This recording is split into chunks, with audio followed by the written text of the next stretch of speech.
The largest waterfall on Earth is not Angel Falls. It is hidden between Greenland and Iceland, completely underwater, and it drops about 3.5 kilometers. That sounds impossible. How can water fall through water? The answer reveals that the ocean is not one giant uniform bowl. It has layers, boundaries, rivers, lakes, and waterfalls. You cannot see most of them from a ship because their walls are made from differences in temperature and salt instead of rock and air. But to the water inside the ocean, those invisible walls can be as real as a riverbank. Start with one simple rule. Cold water is generally denser than warm water, and salty water is denser than fresher water. Density is mass packed into a given volume. If two bodies of water meet and one is denser, gravity pulls the denser water underneath the lighter water.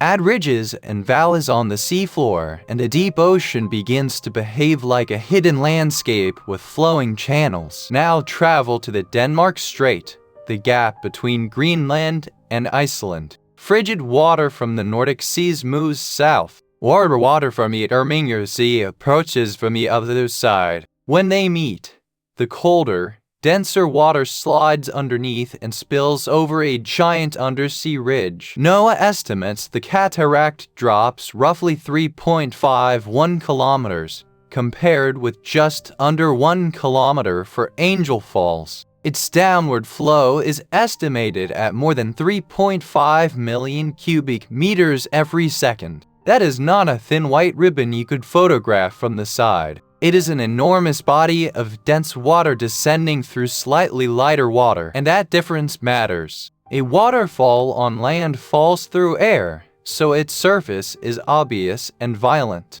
The Denmark Strait cataract falls through water. The boundary is subtle. There can be turbulence, mixing, and waves inside the ocean, but without instruments measuring temperature, salinity, pressure, and current speed, the biggest waterfall on Earth is invisible from above. This is why calling it a waterfall is both useful and slightly misleading. It behaves like a cataract because dense water crosses a huge vertical drop, but it is also a density current, part of a deep flow that continues far beyond the ridge. The water does not collect in a splash pool and stop. It joins the deep circulation of the North Atlantic. That circulation connects to a larger global system often nicknamed the ocean conveyor belt. Warm surface currents transport heat toward higher latitudes. Cooling and changes in salinity can make some water denser, helping it sink and feed deep currents. Elsewhere,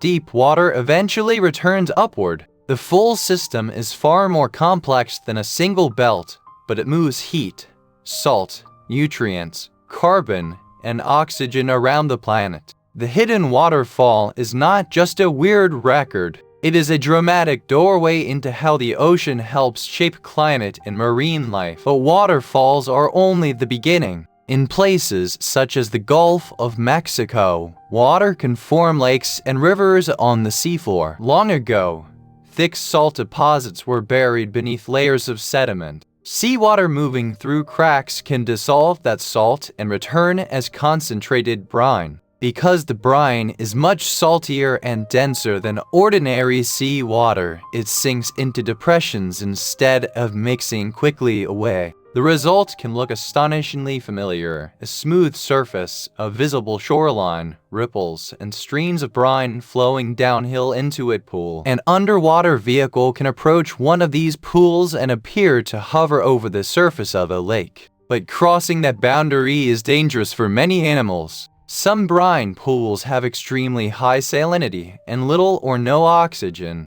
Fish and crustaceans that enter may be stunned or killed. The pool can look calm while its chemistry is hostile. Then comes the twist. The edge of the toxic lake can be crowded with life. Mussels, tube worms, microbes, shrimp, and other organisms gather near some cold seeps. Far below the reach of sunlight, photosynthesis cannot power the food web. Instead, microbes use chemical energy from compounds such as methane or hydrogen sulfide. This process is chemosynthesis. The microbes become the foundation of an ecosystem, and some animals partner with them directly. So the shoreline becomes an ecological border. On one side, normal deep sea water. On the other, dense brine that may be anoxic, meaning it contains almost no oxygen. Between them, a narrow transition layer called a halocline can hold steep changes in salinity,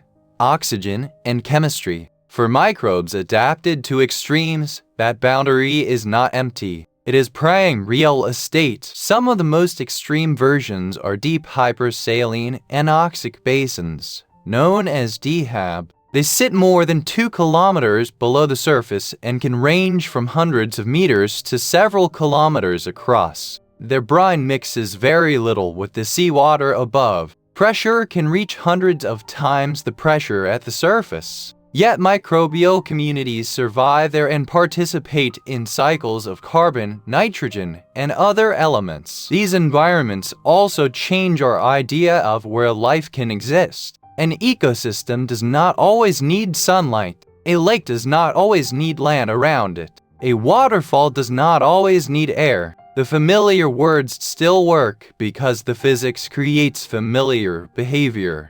But the underlying world is alien, and we have barely inspected it. NOAA reports that, as of April 2026, only about 28.7% of the global seafloor had been mapped with modern high-resolution methods. Explorers have visually seen far less than 1,000% of the deep ocean seafloor. The hidden rivers and lakes we know may be only a small sample of what is down there. The next time the ocean looks flat from a beach, remember the landscape beneath it. Water is sliding underwater, crossing ridges, filling basins, and forming boundaries strong enough to guide entire ecosystems. The biggest waterfall on Earth is falling right now, unseen, inside the sea. Which hidden ocean feature should we explore next? Underwater volcanoes, brine lakes, or the creatures living without sunlight?